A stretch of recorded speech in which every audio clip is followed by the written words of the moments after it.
Muntik na ako mahulog sa kanal! Sabi mga kaaha, don't use your phone while walking, okay? Huwag niyo akong gayahin. Baka mahulog kayo sa kanal. Eh, dumi-dumi pa niyan. Tema, tingnan niyo.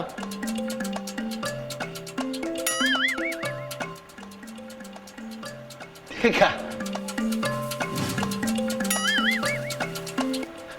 Bakit ang linis ng kanal na to? Hindi lang daw kayo mabibighanig sa mga ipinagmamalaking pasyalan ng mga taga-Sarangani dito sa Mindanao dahil ang bagong atraksyon sa kanilang listahan, isang malinis na kanal? Gusto niyo ng pruweba? Aba, sa sobrang linis nga raw ng kanal na ito, tinawag pa nila itong Enchanted Canal. Paano naman kasi? Pinamahayan na raw ito ng mga malalaking isda.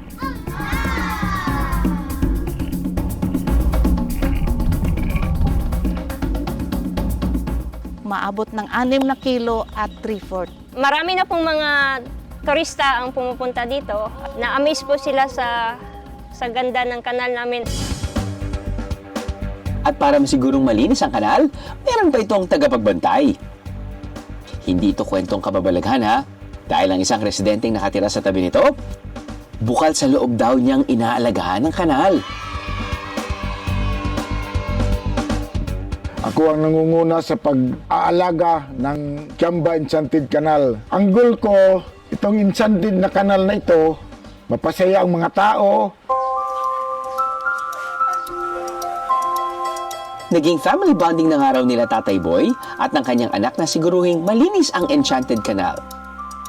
Ang ginagawa po namin para mapanatiling malinis ang kanal tabi ng aming bahay ay ang pagkakandak ng daily cleaning habits.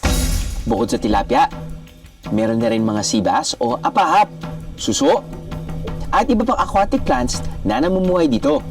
Amazing! Ang indikasyon po nito is maganda pa po yung quality ng tubig tsaka yung environment ng kanal. Umaagos man sa biyaya ang kanal na ito, ang mga isda raw dito hindi pa rin pwedeng hulihin at kainin. Hindi pa po na-test yung safety for human consumption ng isda. Base sa structure ng Enchanted Canal, ang ano kasi dito is galing siya sa mga household wastewater. Hindi man pang lamang tiyan ang mga yamang tubig na nasa kanal, nakatutulong pa rin daw ang mga isda para mapuksa ang mga lamok na maaring maghatid ng sakit na dengue. Kinakain kasi nila ang mga kitikiti o larva ng mga lamok at dahil sa umaapaw nitong pakinabang, inaengganyo na rin ni Tatay Boy ang kanyang mga kapitbahay na panatiling malinis ang kanilang Enchanted Canal. Welcome to Kiamba Enchanted Canal! Minsan nyo rin bang naisip, para saan nga ba ang mga kanal? Well, ginagamit ang kanal o artificial waterways para ma-drain ang wastewater or sewage na galing sa mga bahay, kalye o anumang gusali papunta sa mga irrigation. Sa buong mundo, kilala ang 3 malalaking kanal. Ang Panama Canal, Suez Canal, Grand Canal. Ang ibang kanal nga, tourist destination pa.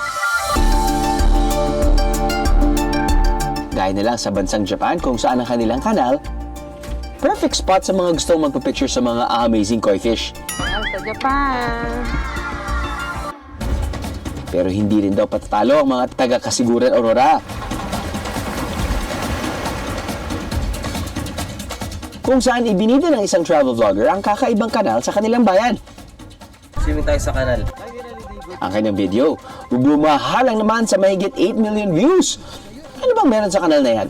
Guys, titignan natin yung kanal. Tingnan naman, napakalinis. Tapos yung amoy. Tingnan natin.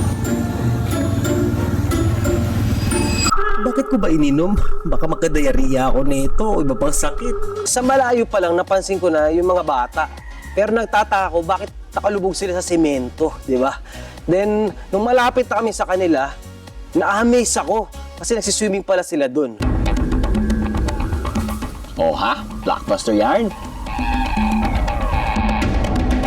Halos araw-araw po ay hindi nawawalan dito ng naglalaba. Pag hindi ka nauna sa umaga ay wala ka ng pwesto. Maganda po ditong maligo sa mangga, malamig at malinis na tubig at magandang paliguan. Pero ang inakalang kanal, isa pa lang, patubigan. Ibig sabihin, hindi mula sa mga bahay-bahay ang tubig na dumadaloy rito.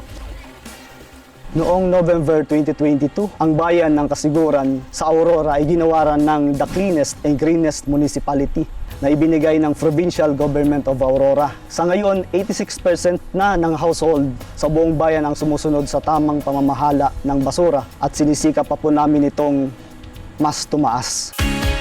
Ang tubig daw dito mula raw sa isang dam. Nagsisilbi pala itong irrigation sa mga palayan.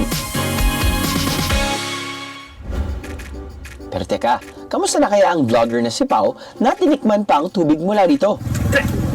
Okay naman, pero ayoko inumin baka sumakit siya natin eh. Ayun naman pala, hindi naman niya tuluyang ininom ang tubig. Wala naman akong naramdaman na kakaiba o pagsakit ng tiyan pagkatapos ko siyang tikman. Ang paalala ng ating eksperto, malinis man daw ang patubigan na ito sa inyong paningin. Huwag na huwag pa rin daw itong subukang inumin. Ang tamang pangangalaga sa kalikasan, huwag lang sana nating itapon at paanurin lang. Dahil kapag ang kalinisan ay ating napanatili, tiyak aapaw at aagos ang mga biyaya.